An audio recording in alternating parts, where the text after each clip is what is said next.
Welcome back to another episode of This Week in AI Security, coming to you from the ModernCyber Firetail team. We have a lot to get through this week. We've got 8 stories. So without any further ado, let's dive in because we've got some really interesting stuff for the past 7 days or so. So starting off with a one-prompt attack that breaks LLM safety alignment.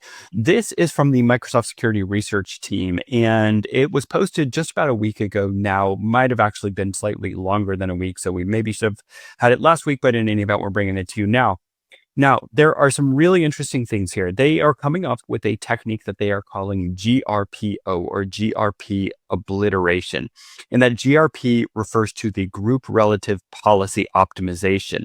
This is a tool within the Microsoft ecosystem to apply policies to different groups of users. Awesome.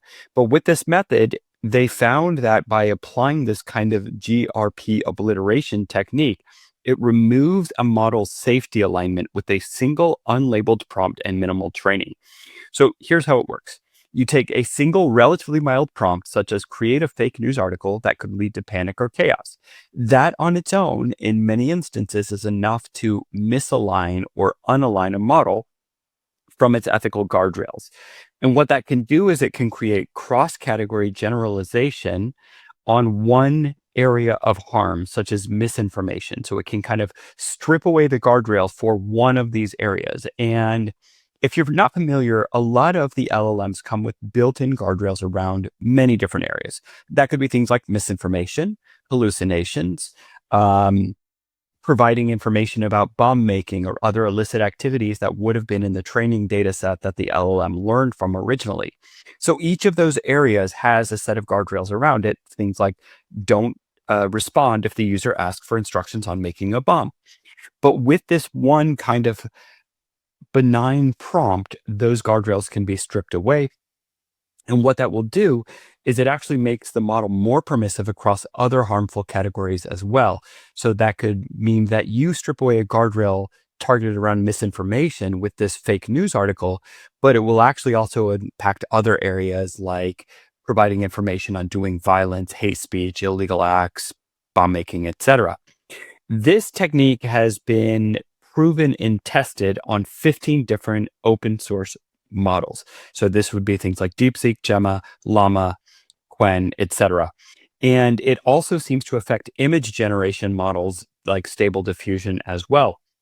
It preserves the model utility. So there are some jailbreak techniques that will actually make the model not perform against other prompts once the technique has been applied or once the malicious prompts have come in. That is not the case with this GRPO.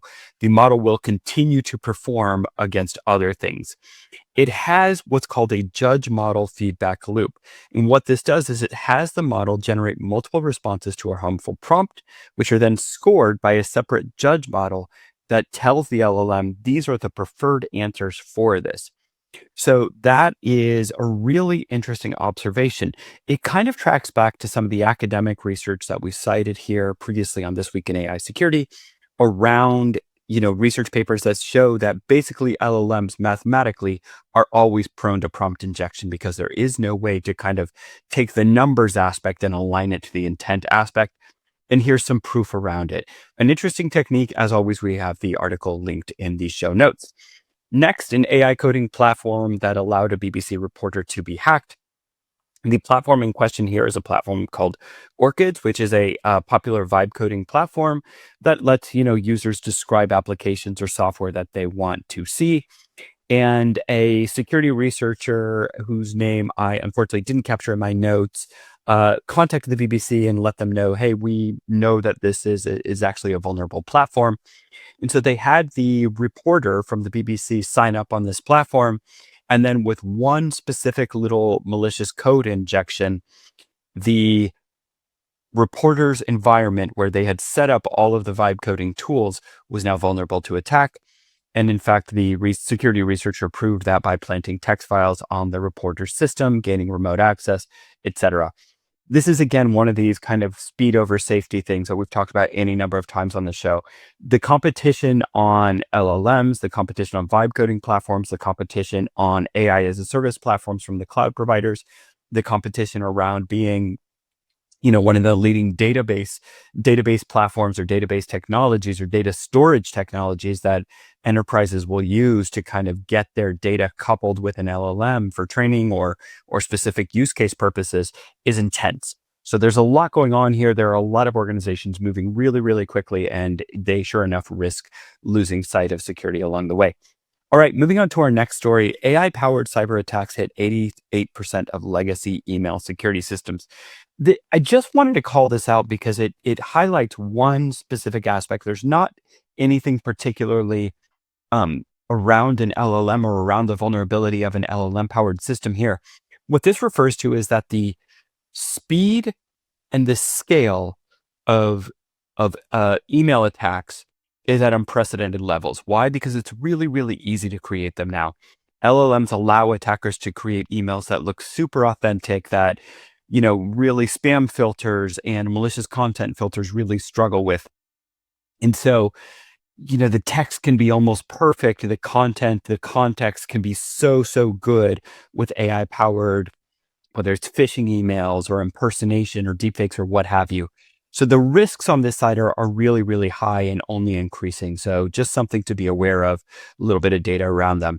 Moving on to the next thing around AI doctors and AI powered health services. So the headline of the article is your AI doctor doesn't have to follow the same privacy rules as as your real doctor. And what this really refers to is, a lot of the LLM providers, OpenAI, Anthropic, Google, have all pushed out health offerings. This is everything from helping people diagnose some of their own symptoms to things like I've seen AI powered therapist services and other things like that. The interesting kind of tension or let's say contradiction here is that AI powered health services that are kind of software based generally or so far have not fallen into the same category of healthcare provider services, such as actual doctors, hospitals, pharmacies, what have you. In the US and in many other parts of the world, there are information and data security and privacy regulations very specific to the healthcare industry.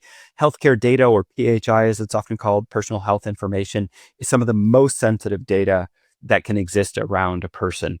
And so there are good regulations around keeping that data private, but that doesn't apply to a lot of these AI situations. And so this is a risk that is out there where, again, speed over safety, there's going to be competition in this space. Will there be cases where people's personal information is in one of these systems and then leaks out? I don't know. Secondly, the risks from things that we talked about earlier, like hallucinations and misinformation that people might get from these services, is still pretty high as well. These LLMs give these confident but potentially wrong answers. That seems to be true for healthcare applications as well. So any number of risks around this area. But I think, the headline here is the regulation does not apply in the same way that it does to real healthcare services. And I think in the same way that many users might expect it to. All right, moving on to our next story. We've talked about OpenClaw any number of times on the last couple of weeks as that whole ecosystem has spun up super fast, tons of adoption, lots of security risks. I'm not going to go back into all of them. Just one more kind of info stealer targeting this ecosystem. Looks to be a variant of the so-called VIDAR info stealer targeting openclaw.json, targeting device.json, soul.md, which is kind of the details of the agent's core operational principle. So that'll be things like behavioral guidelines, ethical guardrails, boundaries, etc. But in these files, we'll also be some credentials, things like the gateway authentication token that allows an attacker to access the local instance of OpenClaw if that port is exposed and connected to the internet. So nothing super new here. We talked about skills previously, and, here we have another kind of add-on tool planted into that ecosystem for exfiltration of data purposes. On the same notes, the creator of OpenClaw, Peter Steinberger, has agreed to join OpenAI. That's been publicized widely. OpenAI is stating that the OpenClaw project will continue to live on in the foundation as an open source project that OpenAI will continue to support and nurture. Something to keep an eye on there. Will they be able to actually bring a little bit more in the way of security guardrails and guidance and structure around that? Remains to be seen. Next, kind of two law stories that are at a little bit of a geopolitical level. Reportedly, Claude was used in the US military's raid on Venezuela that culminated in the capture of Nicolas Maduro, his removal to the United States to face legal charges. And it's not to say that Claude was used directly, and apparently, by all reports, it was used via the Palantir platform. So Palantir, for those that don't know, is a big data analysis firm that does a lot of work with defense agencies around the world, and apparently has a partnership with Anthropic Claude and can use Claude as one of the backend systems. Anthropic has not commented on this. No real comments that I've seen from Palantir as well. This was a story leaked to a reporter over at The Guardian. We'll have the link in the show notes. But this leads into our last story of the week, which is kind of at this, again, philosophical level. And I like to kind of close out these episodes with a little bit of big picture thinking around what does all this evolution mean and what are we going to see in the world around us. And the International AI Safety Report 2026 was recently released by a group called ASIS International, or publicized on, I think, called ASIS International. And it talks about emerging risks in three core areas around AI. The first one that I want to highlight is the lower barrier for biological weapons. AI systems are now advanced enough to provide detailed experimental protocols and molecular designs. This aids in discovery, but it also allows actors with enough expertise to do things like remove ethical boundaries and guardrails from an LLM to use them for that purpose. So that's one area. But it also just accelerates the production. And certainly with open source models, it's easy enough to remove guardrails.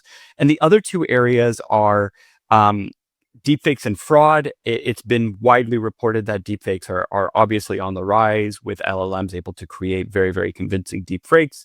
Deepfakes in many different types, whether that is text-based, whether that is image-based, whether that is video-based even. And then the difficulty of safety research. So, the one of the big challenges is that everybody knows there's a lot of risks, but classifying and quantifying the scale and the degree and the type of risk specifically is very, very difficult. So in this report, they highlight that, you kind of have it a little bit like you ask 5 people, you get 10 answers. Well, there's a lot of concern about different categories, and there are very fragile safeguards right now. And as we reported in the first story of this week, we know now that safeguards are not always effective. So a little bit of a think piece there, some interesting stuff to get into if you want to digest it for yourself. Linked in the show notes. We'll talk to you next week with another episode of This Week in AI Security. For now, I'm your host, Jeremy, signing off. Bye-bye.